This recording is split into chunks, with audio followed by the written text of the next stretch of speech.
বিয়ের পর মেয়েদের পছন্দ অপছন্দ সবটাই কেমন পাল্টে যায়। ঠিক যেমন আমি কিন্তু একেবারেই খেলাপ্রেমী নই বা খেলা দেখতে ভালোবাসি না আর বুঝিও না।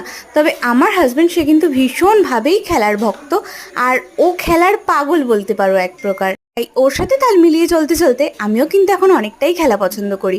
খুব একটা বুঝি না, কিন্তু ভালো লাগে দেখতে। আগের দিন ওর কথা রাখতেই গেছিলাম নৈহাটি স্টেডিয়ামে দুজনে মিলে খেলা দেখতে। আসলে এমনভাবে বললো আমিও ওর কথাটা ঠিক ফেলতে পারলাম না। ফার্স্ট হাফে কোনো রকম গোল হয়নি, আর তারপর যখন গোল হয়েছিল সবার এক্সাইটমেন্টটা দেখো, জাস্ট দেখার মতন ছিল। 5টার সময়ই খেলা শেষ হয়ে গেছিলো আর আমরা বাড়িতেও ফিরে এসেছিলাম। তারপর খুব একটা দরকারি কাজের জন্য গেছিলাম নৈহাটিতে, কিন্তু দেখো কোনো তো কাজ করতেই পারলাম না, অথচ 1-1.5 ঘন্টা বৃষ্টিতেই আটকে পড়লাম। বেশ অনেকটা সময় দাঁড়িয়ে থাকতে থাকতে ভীষণ জোর খিদাও পেয়ে গেছিলো। আর এই বৃষ্টির মরশুমে গরম গরম তেলে ভাজা তো যাই, কিন্তু গরম গরম মোমো, স্যুপ এগুলো কিন্তু খেতে খুব ভালো লাগে। আমার বেশ ভালো লাগে। তোমাদের কেমন লাগে অবশ্যই জানি। আজকের মতন